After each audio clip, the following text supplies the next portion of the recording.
The corporator కార్యక్రమానికి స్వాగతం. ఈ రోజు మన అతిథి 64వ వార్డు వైఎస్ఆర్సీపీ అభ్యర్థి ధర్మాల శ్రీనివాస్ గారు. అసలు ధర్మాల శ్రీనివాస్ గారు ప్రస్థానం కానీ ఆయన ఏ విధంగా రాజకీయ రంగ ప్రవేశం చేశారు, కార్పొరేటర్ అభ్యర్థిగా ప్రజలకు ఏ విధంగా ఆయన సేవలు అందించబోతున్నారో ఈరోజు ఆయన మాటలోనే అడిగి తెలుసుకున్న ప్రయత్నం అయితే చేద్దాం. రాజకీయాలకు పార్టీలకు అతీతంగా పుట్టిన ఊరు కోసం సేవ చేస్తున్నారు వైఎస్ఆర్సీపీ 64వ వార్డు అభ్యర్థి ధర్మాల శ్రీను.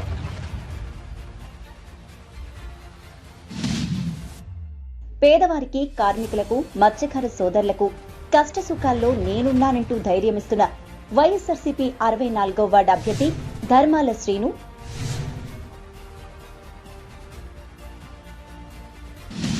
ది కార్పొరేటర్ కార్యక్రమంలో ప్రత్యేక అతిథి.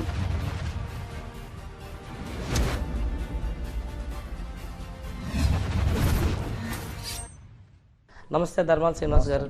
అసలు ఏ విధంగా మీ ప్రస్థానం అసలు ఉంది, ఎక్కడ మీరు బాల్యం కానీ విద్యాభ్యాసం ఎక్కడ చేశారు సార్? నా పేరు ధర్మాల శ్రీనివాస్ అండి. నేను వెంకన్నపాలెం గ్రామంలో ధర్మాల కుంచేరెడ్డి పోలమ్మ దంపతులకు జన్మించానండి. నేను 1972 ఏప్రిల్ 8న వెంకన్నపాలెంలో జన్మించాను. మా నాన్నగారు ఎక్స్ మ్యాన్ అండి. రెండో ప్రపంచ యుద్ధంలో పాల్గొనడం జరిగింది. మా నాన్నగారికి నేషనల్ టీ కూడా రావడం జరిగింది. సర్వీస్ అయిన తర్వాత కోరమండలో ఆపరేటర్గా మా నాన్నగారు ఉద్యోగం నిర్వహించేవారు. నేను వెంకన్నపాలెంలోనే అక్షరాభ్యాసం చేసి వెంకన్నపాలెం ఎలిమెంటరీ స్కూల్లో 5వ తరగతి చదివాను. 6వ తరగతి నుంచి జిల్లా పరిషత్ హై స్కూల్ నడుపూర్లో విద్యని పూర్తి చేసి 88లో 10th అయిందండి. 10th పాస్ అయిన తర్వాత chief examination common entrance exam పాలిటెక్నిక్లో ర్యాంక్ సాధించి కాకినాడలో ఆంధ్ర పాలిటెక్నిక్లో డిప్లొమా ఇన్ ఆర్కిటెక్చర్ ఇంజనీర్గా పూర్తి చేశాను. పూర్తి చేసిన తర్వాత పెద్దలు గురుమూర్తి రెడ్డి గారి ద్వారా నేను అతను అడుగుజాడల్లో నడిచేవాళ్ళం. అయింది కూడా వెంకన్నపాలెం గ్రామమే, నాగిరెడ్డి గారిది కూడా వెంకన్నపాలెం గ్రామమే.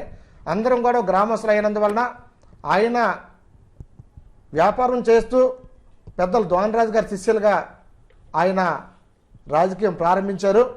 యూత్ కాంగ్రెస్ ప్రెసిడెంట్ గురుమూర్తి రెడ్డి గారి నుంచి నేను క్రియాశీలకంగా రాజకీయానికి ఆసక్తి అయి అతని అడుగుజాడల్లో నడిచి అతన్ని 1995లో మున్సిపల్ చైర్మన్గా, రెండోసారి చైర్మన్గా, మూడోసారి పెద్దలు రాజశేఖర రెడ్డి గారి నాయకత్వంలో 2004లో ఎమ్మెల్యే గారు కూడా గెలవడం జరిగింది.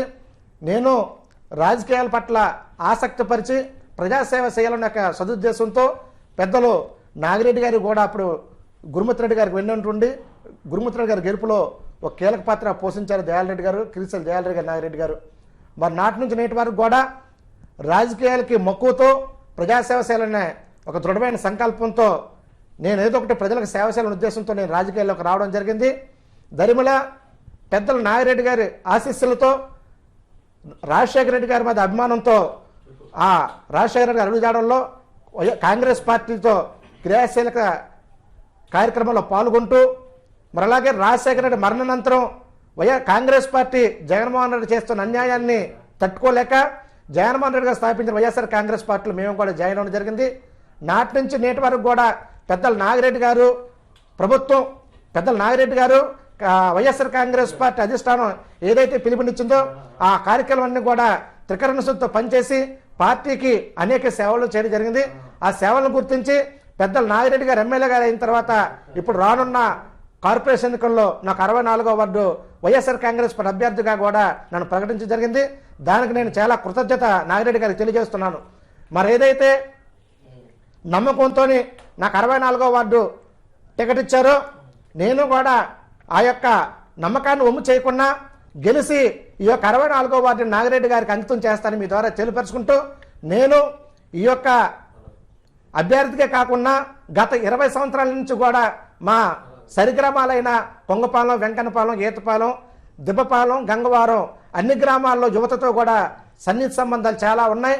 నేను పుట్టుకతోటే దైవభక్తి, నేను ఇప్పటికీ 31 సంవత్సరాలు అయ్యప్ప మాల ధరించి ఆ మాలలోనూ కూడా నేను ఆ యొక్క దేవుని సన్నిధికి చేరాలని, దేవుడికి దగ్గరగా ఉండాలనే ఉద్దేశంతోనే కొన్ని వేద మంత్రాలు కూడా నేర్చుకొని పూజలు చేసి భక్తి మార్గంలో నడిచే విధంగా అందరినీ కూడా భక్తి మార్గంలో సన్మార్గంలో నడిపి వాళ్ళు కూడా మంచి సన్మార్గంలో నడిచే విధంగా నా వంతు కృషి చేస్తున్నాను.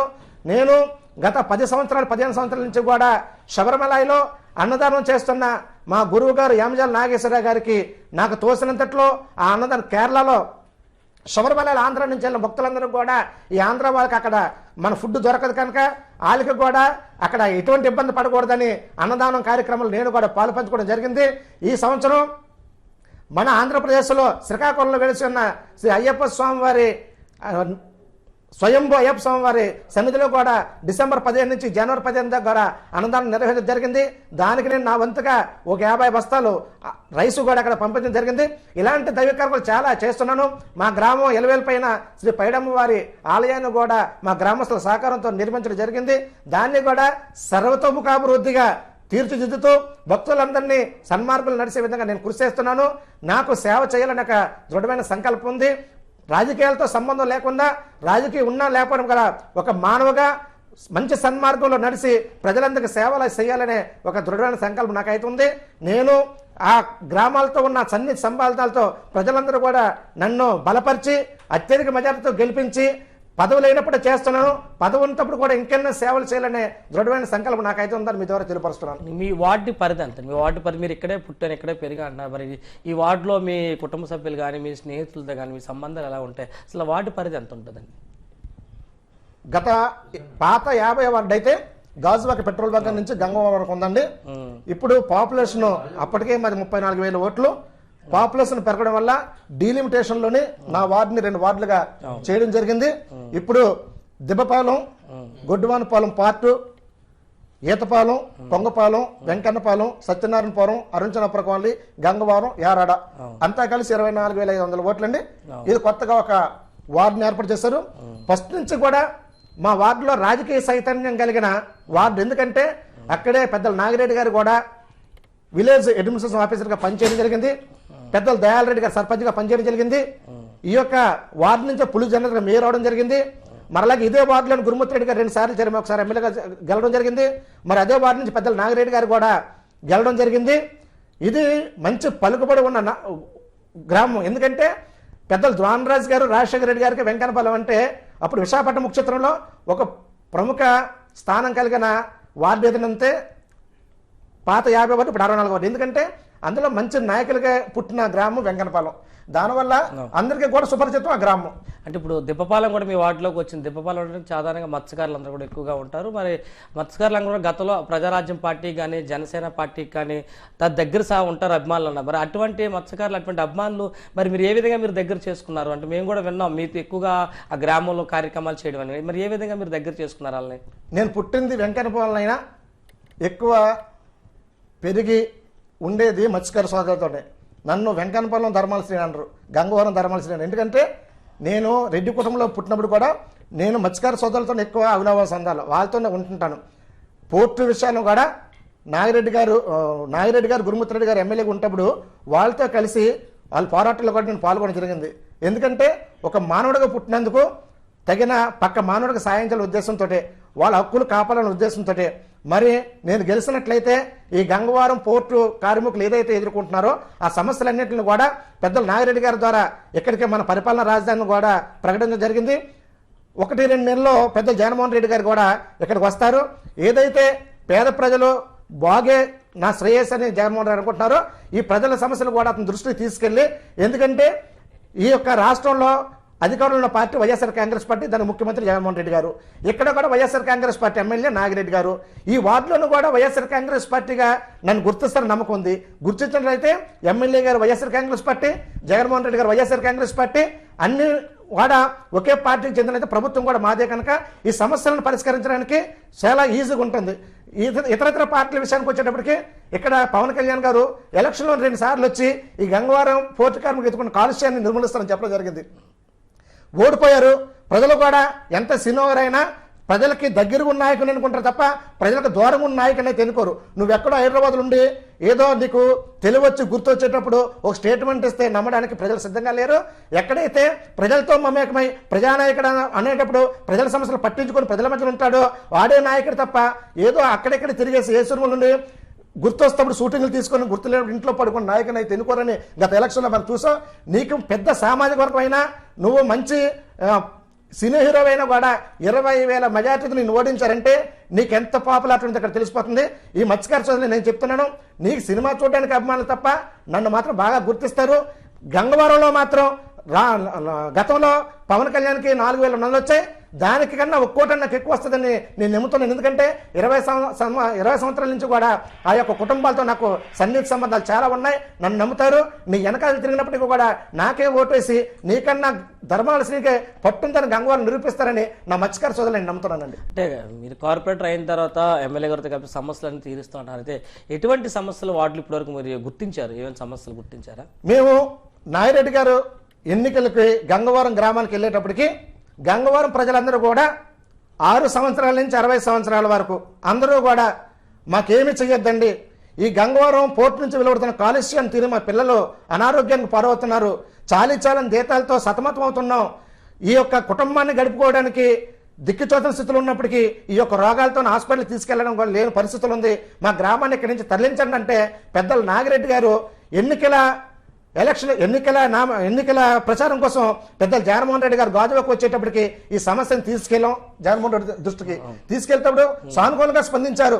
మీ దయ వల్ల దేవుడి దయతో మీ చల్లని దేవులతో మన ప్రభుత్వం వచ్చినట్లయితే ఏదైతే మీరు కోరుకుంటున్నారో ఆ కోరిక నెరవేరుస్తాను, గంగవరం గ్రామాన్ని ఈ పోర్టు పొల్యూషన్ తరలిస్తానని చెప్పడం జరిగింది. మరి అదే విధంగా గతంలో గెలిచిన ఎమ్మెల్యేలందరూ కూడా గెలిచి పెద్ద మరుగు కొట్టేసి గంగవరం గ్రామాన్ని వదిలేశారు తప్ప పెద్దలు నాగిరెడ్డి గారు మొదట అసెంబ్లీ సమావేశాల్లోనే మనం మాట ఇచ్చామండి, గంగవరం గ్రామాన్ని తరలించాలి, పోర్టు కార్మికులకు సరసమైన వాళ్ళకి పనికి తగ్గ వేతనం అందించాలని అసెంబ్లీలో ప్రశ్నలు వేసిన సంగతి కూడా మనం చూసాం. పెద్దలు జగన్మోహన్ రెడ్డి గారు కూడా మొన్న నాగిరెడ్డి గారితో ఇంటర్వ్యూ ఇచ్చేటప్పుడు కూడా నాగిరెడ్డి గారు అదే సమస్య లేవనెత్తారు. Gajuwaka house committee Gangavaram port pollution నుంచి ఆ గ్రామాన్ని తరలించడం, మరలాగే ఏదైతే ఈ యొక్క స్టీల్ ప్లాంట్లో భూములు కోల్పోయే నిర్వసతులు ఉన్నారో 6 నెంబర్లో అందరికీ కూడా 6 నెంబర్ ఎవరికి ఇచ్చుకున్నా కూడా వాళ్ళకి అందరూ ఉద్యోగావకాశం కల్పించాలని పెద్దలు నాగిరెడ్డి గారు చెప్పడం, దానికి జగన్మోహన్ రెడ్డి గారు సానుకూలంగా స్పందించారు. ఈ యొక్క ఎన్నికలు కానీ లేకపోయినట్లయితే అక్కడ గంగవరం గ్రామంలోని కలెక్టర్ అందరితోని ప్రజాపాయ సేకరణ పెట్టి ఆ గ్రామాల్లో తరలించడానికి ఎక్కడ అనుకూలంగా స్థలం ఉందో, ఈ యొక్క గంగవరం మత్స్యకార సోదరుల వేటకి ఎక్కడైతే అనుకూలంగా ఉందో అక్కడి నుంచి ఎంప్లాయీలు చాలా మంది ఉన్న రావడానికి ఎక్కడైతే దగ్గర ఉందో వాళ్ళు ఎన్నుకున్నట్లయితే అక్కడికి ఈ గ్రామాన్ని తరలిస్తామని మేము చెప్పడం జరిగింది. రానున్న రోజుల్లో 2024 ఎన్నికలకి గంగవరం గ్రామం అయితే అక్కడ ఉండదండి, తరలించి తీరుతాం. ఏదైతే మాట ఇస్తామో ఆ మాటకి తూత తప్పకుండా ఉన్న పార్టీ వైఎస్ఆర్ కాంగ్రెస్ పార్టీ. అలాంటి పార్టీలో మేము కూడా సభ్యులమై అతను అడుగుదారులు నడిచినందుకు చాలా గర్వంగా ఉందండి. ఇప్పటివరకు వార్డులో ఎటువంటి సేవా కార్యక్రమాలు నిర్వహించారు? ఎవరు కూడా ఊహించిన కరోనా లాంటి కూడా విపత్తుగా సంబంధించి ఎటువంటి సమయంలో ఎటువంటి సేవా కార్యక్రమాలు నిర్వహించారండి? ఇక్కడ ఈ యొక్క ప్రపంచాన్ని పట్టి పీడించిన కరోనా మహమ్మారి విషయంలో 22వ తారీఖున లాక్డౌన్ ప్రకటించడం, 23వ తారీఖున నేను పెద్దలు జగన్మోహన్ రెడ్డి గారు వైఎస్ఆర్ కాంగ్రెస్ పార్టీ కుటుంబ సభ్యులు నాయకులందరూ కూడా ఈ యొక్క రెక్కాడిత డొక్కాడిన కూలి వాళ్ళు ఉన్నారు, మనం లాక్డౌన్ పెట్టేశాం, వాళ్ళు కూలికెళ్తే కానీ జీవనం సాగదు, అలాంటప్పుడు మనం సేవితం వల్లనే పెద్దలు జగన్మోహన్ రెడ్డి గారు గాజువాక ఎమ్మెల్యే నాగిరెడ్డి గారు పిలుపునివ్వడం, పిలుపు మేరకు ఈ జిల్లాలో ఫస్ట్గా నేనే 23వ తారీఖు నుంచే ప్రతి ఇంటికి 8 కేజీల కాయగూరలు పంచే కార్యక్రమం నేను మొదలుపెట్టాను. నన్ను చూసిన తర్వాత ప్రతి ఒక్క నాయకుల చలనం వచ్చి మనం కూడా చేయాలనే ఒక సంకల్పం కలిగి ఈ యొక్క జిల్లా కాక రాష్ట్రం అందరూ కూడా ఆ యొక్క కార్యక్రమాన్ని ప్రజలందరికీ సేవ చేసే భాగ్యాన్ని కూడా మాకు కలిగించినందుకు జగన్మోహన్ రెడ్డి గారు కృతజ్ఞతలు తెలుస్తున్నాండి. ఇప్పుడు నాగిరెడ్డి గారు తనయులు గాజువాక ఇన్ఛార్జ్ ఉన్నారు దేవన్ రెడ్డి గారు, మరి వాళ్ళు కూడా యువకులే వంశరెడ్డి దేవన్ రెడ్డి వంశరెడ్డికి ఒక ధర్మాల శ్రీని గారికి ఎటువంటి స్నేహబంధం ఉందంటారు? మేము అందరం కలిసి పుట్టేదే ఒకే ఊరు, నాకన్నా చిన్నవాళ్ళే తమ్ముళ్ళిద్దరు కూడా, మేమందరం కలిసి గురుమూర్తిరెడ్డితో సహా గోళీలు వాలీబాల్ ఆడుకుంటాం. ఉదయం 6 గంటలు లేస్తే అదే గ్రామంలో నేను కెప్టెన్ని, గురుమూర్తిరెడ్డి గారు కూడా నన్ను తీసుకుని అన్నారు. వంశీ ఒక పక్క, దేవన్ ఒక పక్క కెప్టెన్ అయితే నేను ఒక కెప్టెన్ని.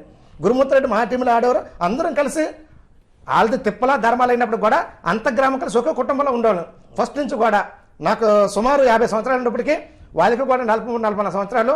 అందరం కలిసి నాగిరెడ్డి గారికి మాకు గోడే పక్కిలే నాగిరెడ్డి గారిది పక్కన. ఉదయం లేస్తే వాళ్ళ ఇంట్లోకి మేము మా ఇంట్లోకి వాళ్ళు వచ్చేవాళ్ళం అండి. నాగిరెడ్డి గారు కూడా నన్ను నమ్మి, ఎందుకంటే నేను గురుమూర్తిరెడ్డి మనిషి అయితే కూడా ఇద్దరు ఒకే కుటుంబం అయినప్పటికీ ఇటు గురుమూర్తిరెడ్డి మనిషి ఎంత కష్టపడి నాగిరెడ్డి గారు టికెట్ ఇవ్వరని చాలా మంది అపోహలు వచ్చాయి. చిన్నప్పటి కొడుకేస్తారని చాలా మంది అపోహలు పడ్డారు. కానీ వాళ్ళకి చిన్నప్పటి కొడుకులకైతే రాజకీయం చేయడం లేదండి. వాళ్ళ నాన్నగారు ఫస్ట్ నుంచి కూడా రాజకీయ చైతన్యం కలిగిన నాయకుడు. మా గ్రామాల్లోనే ఏ కార్యక్రమం జరిగిన చిన్నప్పటి గారి ఆధ్వర్యంలో జరిగాయి. అతను పనులు చేయాలంటే చాలా తిరిగి పని చేయించేవారు. మరి అలాగే గురుమూర్తిరెడ్డి గారు నాగిరెడ్డి గారు చిన్నప్పటి ఒకే కుటుంబం. వాళ్ళకైతే ఇలాంటి చిన్న చిన్న పదవులు చేయాలని ఉద్దేశం అయితే లేదు. నన్ను వాళ్ళ కుటుంబ సభ్యుల్లాగే చూసుకొని నన్ను వాళ్ళ భుజస్కంధాలు చేసుకుని గెలిపించి నాకు చేయూతనిస్తారని నాకైతే నమ్మకం ఉంది. ఎవరైనా అపాలు పెట్టినా కూడా మేమందరం ఒకే కుటుంబ సభ్యులు. నాగిరెడ్డి గారు సొంత వార్డు, అది ఎమ్మెల్యే గారు సొంత వార్డు. ఏం చేయాలని అతనే చేస్తాడు, ఏ అభివృద్ధి జరగాలని అతనే చేస్తాడు. నేనైతే అత్యధిక మెజారిటీతో గెలుస్తానని నమ్మకం అయితే నాకు ఉంది. ఆ భగవంతుడి దయ వల్ల ప్రజలందరూ కూడా నన్ను ఆశీర్వదించి కార్పొరేషన్లో కూర్చోబెడతారనే దృఢమైన సంకల్పం అయితే నాకు ఉందని మీ ద్వారా తెలియపరుస్తున్నాను. జనసేన పార్టీకి సంబంధించి కూడా మీ సామాజిక వర్గం చెందిన వ్యక్తిగా కూడా అభ్యర్థిగా పెట్టినట్టు కూడా మనం విన్నామండి. మరి ఆయన మీ కుటుంబానికి చెందినవారా, లేకపోతే ఎటువంటి సంబంధాలు ఉన్నాయి మీకు ఆయనకి? రాజకీయంలో శత్రువులు మిత్రులు ఎప్పుడు ఉండరండి. తండ్రి కొడుకు పూడి చేసిన దాఖలాలు ఉన్నాయి, అన్న తమ్ముడు చేసిన దాఖలాలు ఉన్నాయి, తల్లి కూర్చున్న దాఖలాలు. ఈ రాజకీయంలో అవన్నీ కామనం. ఎవడు ప్రజలకి దగ్గరగా ఉంటాడా, ఎవడు మంచివాడా, ఆడి వ్యక్తిగతం ఏంటి, వెనక్కి తిరిగి ప్రజలు చూస్తారు. అందరితో ఉంటారు, అన్ని జెండాలు పట్టుకుంటారు. అలాగనుకుంటే పవన్ కళ్యాణ్ పెట్టిన సభలు చూస్తుంటే మనం ఈ యొక్క ఆంధ్ర రాష్ట్రంలో ఎక్కడ కూడా ఏమైనా గెలడేమో స్వీప్ అయిపోద్ది అనుకున్నాం. అంటే అది ఒక సినీ నటుడిగా చూడడానికి వెళ్తారు తప్ప సినీ ప్రపంచం వేరా, రాజకీయ ప్రపంచం వేరా. ఇది భవిష్యత్తులో బాగుండాలని కోరుకుంటారు. ఏ నాయకుడైతే చెప్తే చేస్తారని ఆలోచిస్తారు ప్రజలు. రాజశేఖర రెడ్డి గారు పరిపాలన చూశాడు. ఆయన కుమారుడు మాట ఇస్తే తప్పడని ఒక నమ్మకం ఉంది. ఈ యొక్క సుదీర్ఘ పాదయాత్రలో ఏదైతే తన నాన్నగారు ఒక అడుగు ముందుకేసి పరిపాలన చేశారో, మా నాన్నగారు ప్రవేశించిన పథకాలన్నీ కూడా సుస్థిరంగా పేదవాడికి అందాలి. ఈ డబ్బు ముఖ్యం కాదు, ఈ పదవులు ముఖ్యం కాదు. అలాగనుకుంటే జగన్మోహన్ రెడ్డి ఆరోగ్య కేంద్ర మంత్రి ఇస్తున్నారు. ఆయన నాకు పదవులు ముఖ్యం కాదు, మా నాన్నగారు ప్రవేశపెట్టిన పథకాలు సుస్థిరంగా పేదవాడికి అందాలి, నాకు అది ముఖ్యమని జగన్మోహన్ రెడ్డి గారు ఇడుపులపైన ఇచ్చాపురం కూడా అతి దగ్గరగా ప్రతి పేదవాడిని టచ్ చేసి వాళ్ళ సాధక బాధలు తెలుసుకొని నవరత్న కార్యక్రమాన్ని కూడా ఎన్నికలు మేనిఫెస్టోలు పెట్టి గెలిచిన తర్వాత కూడా అన్నీ కూడా ఆడపడుచులు. ఓన్లీ ఇది పేద ప్రజల ప్రభుత్వం, ఆడపడుచు ప్రభుత్వం. ఈ ఆడవాళ్ళకి ఎక్కువ స్థానం కల్పించాడు. అన్నీ కూడా 100% ఇచ్చిన హామీలన్నీ కూడా సఫలీకృతం చేసి ఇవ్వనాన్ని కూడా మనం ఆయన ప్రవేశపెట్టడం కూడా మనం చూస్తున్నాం. పేదవాడికి ఏం కావాలండి? చదువు, గూడు, గుడ్డ, అంతే కదా. ఆరోగ్యశ్రీ 1000 రూపాయలు దాటి 8 లక్షలైనా ఒక రాష్ట్రమే కాకుండా ఇతర రాష్ట్రాలు ఏ హాస్పిటల్ అయినా చేసుకునే వెసులుబాటు కల్పించారు. మరి అలాగే డబ్బు లేకుండా పిల్లలు వాళ్ళ విద్యని డ్రాప్ అవుట్ చేస్తున్నారు. డబ్బు లేకుండా చదువుకోకుండా వాళ్ళ కూలి పనులకు పంపించుకునే ఉద్దేశంతోనే అమ్మఒడి పథకం కింద తల్లి అకౌంట్లో 15,000 వేసి వాళ్ళు కూడా ఉత్సాహపరిచి నా పిల్లలు చదువుకుంటూ 15,000 ఇస్తారే, స్కూలుకు పంపించాలనే ఒక సంకల్పం వాళ్ళ కలిగే విధంగా పంపిస్తే చాలు. వాళ్ళకి బట్టలు, బుక్స్, బెల్ట్, సాక్సులు సమస్తం కూడా వాళ్ళకి సమకూర్చి మధ్యాహ్నం భోజనం, నాణ్యమైన భోజనం కూడా సమకూర్చి పిల్లలు డబ్బున్నోడితో సమానంగా చదువుకోండి. వాళ్ళ బ్రతుకులు ఎప్పుడు కూలి పని చేసుకోకూడదు. వాడు కూడా మంచి చదువుకొని ఉజ్వలమైన భవిష్యత్తు సంపాదించాలి, వాళ్ళ కుటుంబంలో ఉద్యోగం రావాలనే ఉద్దేశంతో జగన్మోహన్ చేసిన కార్యక్రమం మనం చూసాం. మరి అలాగే స్కూల్లో నాడు నేడు మనం ఇన్నాళ్ళు స్కూల్కి వెళ్దాని భయం వేసేది. ఒక ఆడపిల్లకు టాయిలెట్ లేక, టీచర్లు టాయిలెట్ లేక నానా ఇబ్బంది పడ్డారు. మనం చూసాం నాడు నేడు కార్యక్రమం ద్వారా ఎప్పుడు తెల్లవారుతుంది, ఎప్పుడు స్కూల్కి వెళ్దాం అనుకుంటున్నారు పిల్లలు. టీచర్లు కూడా ఎప్పుడు స్కూల్కి వెళ్ళి చూస్తున్నారు. ఎందుకంటే అక్క సుందరమైన రూములుగా తీర్చిద్ది. ఆ చదువు కూడా చదువుకుంటే ఆ పరిసర ప్రాంతాలు చూసి, ఆ పరిస్థితులను చూసి బుర్రకెక్కేటట్టు ఆ యొక్క సుందరమైన గదులను చూస్తే అందరికి అర్థమవుతుంది. మరి అలాగే చేదోడు ఏదైతే 45 సంవత్సరాలు దాటిన బీసీ, ఎస్సీ, ఎస్టీ, మైనార్టీ అక్కచెల్లు ఉన్నారో వాళ్ళకి కూడా 18,750 రూపాయలు ఇవ్వడం కూడా జరిగింది. మరి అలాగే చేయూత ఈ వీధుల్లోని తిరువ్యాపారం చేసుకున్న వర్తకులు వాళ్ళు అప్పులు చేసుకుని అప్పులకి వడ్డీలు కట్టలేక బాధపడుతున్నారని కూడా అది కూడా దృష్టిలో పెట్టుకుని ప్రతి ఒక్క వీధి కార్మికులకు కూడా 10,000 ఇవ్వడం కూడా జరిగింది. ఇలా చెప్పుకొని పోతే చాలా కార్యక్రమాలు ప్రజలు చూస్తున్నారు. మరి అలాగే తెలుగుదేశం గవర్నమెంట్లో టిట్కో హౌసింగ్ కింద అనర్హులకు కూడా డీడీలు కట్టించేసి ఆ డబ్బుల్ని పసుపు కుంకుమ కింద ఎలక్షన్లో ఇవ్వడం జరిగింది. వాళ్ళు ఇప్పుడు కట్టిన 50-25 లక్ష రూపాయలు కూడా ₹1,00,000 వడ్డీ అయిపోయింది. మా ప్రభుత్వం జగన్మోహన్ రెడ్డి ఎన్నికల్లో చెప్పారు, మీరు ఎవరు ₹1 కట్టవసరం లేదు, మీరు కట్టిన డబ్బు తిరిగిస్తామని జరిగింది. మరి అలాగే 25,000 కట్టిన వాళ్ళకి 300 SFT, 50,000 కట్టిన 360 ఎస్ఎఫ్టీ, ₹1,00,000 కట్టిన 430 ఎస్ఎఫ్టీ కూడా కేటాయించడం జరిగింది. జగన్మోహన్ రెడ్డి గారు ఎమ్మెల్యేలకు ఒకటే చెప్పారు, వాళ్ళు ఏ గవర్నమెంట్లో కట్టారో మనకు అనవసరం, అందరూ పేదవాళ్ళే, మనకు ఓటేసారో ఓటే లేదా ముందుగా కట్టారు కనుక వాళ్ళు బాధపడకూడదు ఉద్దేశంతో ఎవరైతే డీడీలు కట్టాలో అందరికీ కూడా ఆ టిట్కో హౌసింగ్ ఇవ్వాలని చెప్పడం కూడా జరిగింది. అలాగే ఇచ్చాం.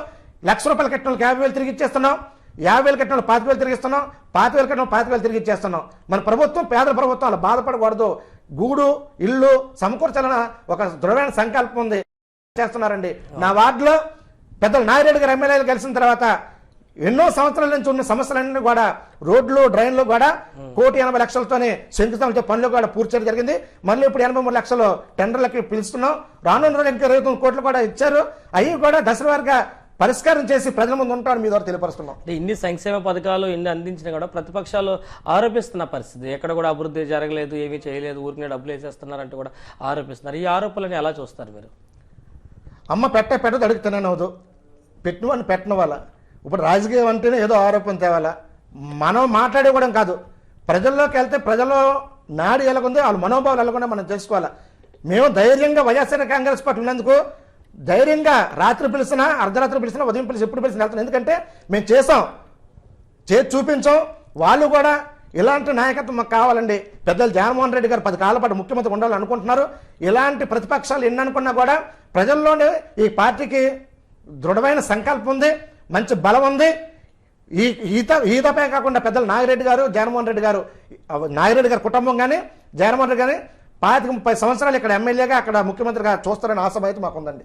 ఇప్పటివరకు వార్డులోని ప్రభుత్వం అందించే సంక్షేమ పథకాలు కానీ అన్నీ కూడా ఏ విధంగా ఇక్కడున్న మీ ప్రజలకు అందించారు? ఇక్కడ మీకు పెద్దలు జగన్మోహన్ రెడ్డి గారు ముందు చూపుతో ఏదైతే చదువుకొని నిరుద్యోగులు ఉన్నారో వాళ్ళందరికీ కూడా సుమారు 4,50,000 మందికి వాలంటీర్ల ద్వారా, సచివాలయం సిబ్బంది ద్వారా ఏదైతే గాంధీ కలకన్నాడో గ్రామ స్వరాజ్యం కావాలని దాన్ని దృష్టిలో పెట్టుకుని పెద్దలు జగన్మోహన్ రెడ్డి గారు ముందు చూపుతో ఎవరైనా అనుకున్నా కూడా వాలంటీర్ వ్యవస్థను పెట్టారు.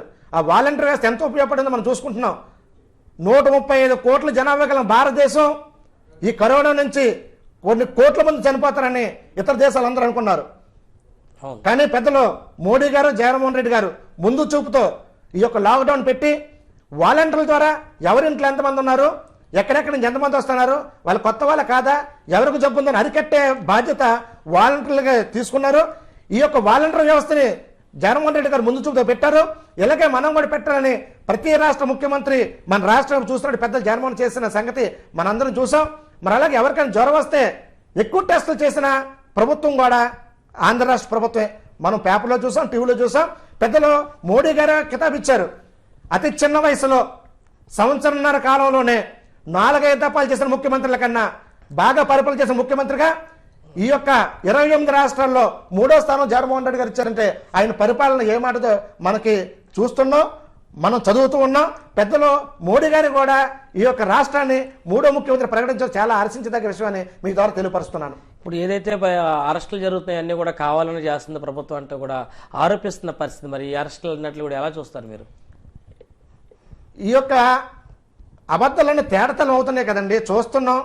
ఇదేదో దొంగ చాటుగా లేకపోతే చీకటి చాటుగా వెళ్ళి పట్టుకునేది కాదు కదా. వాళ్ళు ఒప్పుకుంటున్నారు కదా, ఒప్పుకున్న వాళ్ళు ఎవరు? మీ పార్టీ వాళ్ళే కదా. నిజం నిగ్గు తేలుస్తుంటే ఆ అబద్ధాలను ఎలాగనుకుంటాం? మనం చూసాం. దువ్వాడ శ్రీని గారు అక్కడ కిందర పప్పాన్ని నామినేషన్ వేయడానికి వస్తే ఒక ఇన్ఛార్జిని కూడా ఎంపీ క్యాండిడేట్ని కూడా పట్టుకుని కొట్టిన పరిస్థితి టీవీలో చూస్తున్నాం కదా. నిజంగా తేడతలం అవుతున్నాయి. మరి అలాగే ఈ ప్రజాస్వామ్యం ఎవరి మీద ఎవరు పోటీ చేసిన హక్కు ఉంది. అది పేదోడ డబ్బున్నోడు కాదు, పోటీ చేసే హక్కు.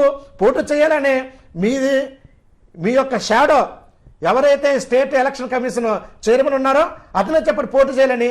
మరి అప్పుడు మీకు అక్కడ శ్రీకాకుళం జిల్లాలో మీకు కనబడలేదా? అక్కడ ఎందుకు పోటీ చేయనంటున్నారు? ఎందుకు బలవంతంగా వచ్చాడు, నువ్వు డ్రాప్ అవుట్ అవ్వమని చెప్పాడు. మనం వాయిస్ ద్వారా విన్నాం కదా. ఇలా ఇన్ని చూసి కూడా అది అబద్ధం అని మనం ఎలా అనుకుంటాం? ఇన్నలా కాదు, ఏదైతే అక్కడ జరుగుతుందో మన కళ్ళకు కట్టినట్టు మీ పత్రికల ద్వారా, మీ ఎలక్ట్రానిక్ మీడియా ద్వారా తెలుస్తుంది కదా, మనం చూస్తున్నాం కదా. ఇవాళ అనుకోవడం వాళ్ళ విద్యుత్కు వదిలేస్తున్నాం. రానున్న రోజుల్లోనే మొత్తం ఆంధ్ర రాష్ట్రం మొత్తం సర్పంచులన్నీ కూడా ఏకగ్రంగా అయ్యి ఏ ఒక్కటి కూడా టీడీపీ లేకుండా టోటల్గా మొత్తం ఈ యొక్క పంచాయతీలు, ఎంపీటీసీలు, జడ్పీటీసీలు, కార్పొరేషన్లు కూడా వైఎస్ఆర్ కాంగ్రెస్ పార్టీ కైవసం చేసుకుంటుంది. ఎందుకంటే ప్రజాసేవ చేస్తున్న, ప్రజా సంక్షేమ పథకాలు నిర్వర్తిస్తున్న ఆ యొక్క విషయమే మన అందరి ద్వారా మీకు తెలియపరుస్తున్నాను. మీ ప్రాంతాలు అంటే వార్డులో కూడా ఏపీఎస్సీ కూడా ఉంది, ఆటోనగర్ ఉంది, అనేక మంది వలస కార్మికులు కానీ అందరూ కూడా వస్తూ ఉంటారు. మరి ఇటువంటి వలస కార్మికులు కానీ ప్రభుత్వం నుంచి కానీ ఇటు నియోజకవర్గం నుంచి కానీ ఎమ్మెల్యే నుంచి కానీ మీ నుంచి కానీ ఎటువంటి భరోసా ఇది నమ్మకాన్ని ఇస్తున్నారు? ఎందుకంటే మీరు ఒక ధైర్యాన్ని ఇచ్చిన అనేక మంది కార్మికులు వచ్చే అవకాశం ఉంటుంది. మరి వాళ్ళకి ఏ విధంగా మీరు అండగా ఉండబోతున్నారు? మా యొక్క పెదగంటేడు ఆటో నగర్లో వలస కార్మికులు చాలామంది వస్తున్నారు. పార్టీలతో సంబంధం లేకుండా ప్రాంతాలతో సంబంధం లేకుండా భారతీయుడు అయితే చాలు, ఎక్కడి నుంచి ఎవరు వచ్చాను పని చేసుకోవచ్చు, మీ ఎటువంటి ఆటంకం కలిగించు. వాళ్ళకి ప్రభుత్వం నుంచి ఏ ఒక్క బీమా కావాలన్నా ఏ ఒక్క సంక్షేమ పథకం కావాలన్నా ఇక్కడ ఉంటే చాలు, వాళ్ళకి అన్నీ కూడా సమకూరుస్తాం. మన కరోనాలను చూసాం, ఎక్కడో ఒరిస్సా నుంచి బీహార్ నుంచి వచ్చిన ఎల్ఎన్టీలు పనిచేసిన వాళ్ళు చూసాం. వాళ్ళకి కూడా చేతుల నుంచి మేము దగ్గరుండి వాళ్ళ గ్రామాలు పంపించడానికి పోలీసు సిబ్బందితో మేము కూడా సహకరించి వాళ్ళకి అన్నీ కూడా సమకూర్చడం జరిగిందని మీ ద్వారా తెలియపరుస్తున్నాను. ఈ వార్డులో చివరిగా ధర్మాల శ్రేణికే ఓటేయాలి అంటే ఏం చెప్తారు? ఎందుకు ఓటేయాలి? ఒక మంచి మనసుకు ఓటేయమని చెప్తున్నాను. 4 పోటీ చేస్తాం. అన్ని పార్టీలు జనసేన నుంచి పోటీ చేస్తారు, వైసీపీ నుంచి నేను పోటీ చేస్తున్నాను, టీడీపీ నుంచి ఇంకొకరు పోటీ చేస్తారు, ఇండిపెండెంట్ స్థానిక సంస్థలు కనుక ఇండిపెండెంట్ పోటీ చేస్తారు. మీ ఎదురికి మేము అందరం వస్తాం. మా నలుగురిలో పార్టీని చూడండి, పార్టీ సంక్షేమ పథకాలు చూడండి. మా నలుగురిలో ఎవరి మంచిలో అయితే ఆడుకోవటండి. నాకు ఓటేమని ఎప్పుడు అడగను. మీకు అందుబాటులో ఉంటాను, మీ సమస్యలు పరిష్కారం చేస్తాను, మీ సమస్యలు పరిష్కరించే సత్తా నాకుందనుకుంటేనే నాకు ఓటేమని చెప్తున్నాను తప్ప ఒక వ్యక్తిగా ఒక మంచి వ్యక్తిగా చూసి నలుగురిని చూసి నలుగురిలో ఎవరి మంచి వాళ్ళకి ఓటేమని మీ గ్రామాన్ని అభివృద్ధి పరచుకోమని మీ ద్వారా తెలియపరుస్తున్నాను. చూశారు కదా, ఇప్పటి వరకు కూడా 64వ వార్డు వైఎస్ఆర్సీపీ అభ్యర్థి ధర్మాల శ్రీని గారు ఏదైతే నేను స్థానికంగా ఇక్కడే పుట్టాను, ఇక్కడతోనే పెరిగాను, ఇక్కడ ఉన్న అందరితోనే కూడా పార్టీలు గత్యం కూడా ఎన్నో స్నేహ బంధాలు కూడా అన్ని నాకు ఉన్నాయని కూడా చెప్తున్న పరిస్థితి. అంటే గెలిపోవటంలన్నీ కూడా సహజం. అలాగే ఎన్నికల్లో కూడా కుటుంబ సభ్యులు పోటీ చేయొచ్చు, ఒకే సామాజిక వర్గం సంబంధించి కూడా పోటీ చేయొచ్చు, కానీ పోటీతో సంబంధం లేకుండా ఎన్నో సేవా కార్యక్రమాలు చేస్తాను. ఇక్కడున్న మాజీ ఎమ్మెల్యే తిప్పల గురుమూర్తితో పాటు ప్రస్తుత ఎమ్మెల్యే తిప్పల నాగిరెడ్డి వారి కుమారులతో కూడా ఎంతో స్నేహబంధం ఉంది నాకు. అలాగే నా వార్డులో ఉన్న ప్రజలు కానీ నాకు ఓటేసి గెలిపిస్తే ఇక్కడ అనేక సమస్యలు కూడా ఇప్పటి వరకు మేము గుర్తించడం జరిగింది. గతంలో రాష్ట్ర ముఖ్యమంత్రి జగన్మోహన్ రెడ్డి దృష్టి కూడా మేము తీసుకెళ్ళాం. గంగవరం పోర్టు సంబంధించిన కానీ వలస కూలీలు ఎక్కువగా ఉంటారు ఇక్కడ మా వార్డులో, వాళ్ళందరికీ కూడా ఖచ్చితంగా నేను అండగా ఉంటానని కూడా చెప్తున్న పరిస్థితి మనకు అనిపిస్తుంది. ఖచ్చితంగా నాకు ఓటేసినట్టయితే మీ సమస్యలు తీరుస్తాను. అలాగే గెలిచినా గెలిపించకపోయినా సరే ప్రజలకైతే నేను కూడా నా ప్రాణం ఉన్నంత వరకు కూడా అండగా ఉంటానని చెప్పేసి 64వ వార్డు వైఎస్ఆర్సీపీ అభ్యర్థి ధర్మాల శ్రీనివాసరావు తెలిపారు. నమస్కారం.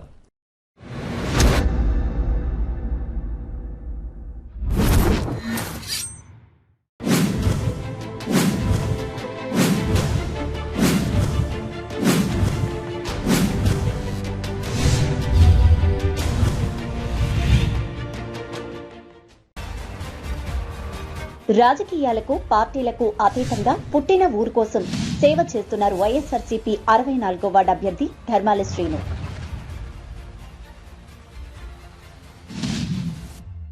పేదవారికి, కార్మికులకు, మత్స్యకార సోదరులకు కష్టసుఖాల్లో నేనున్నానంటూ ధైర్యమిస్తున్న వైఎస్ఆర్సీపీ 64వ వార్డు అభ్యర్థి ధర్మాల శ్రీను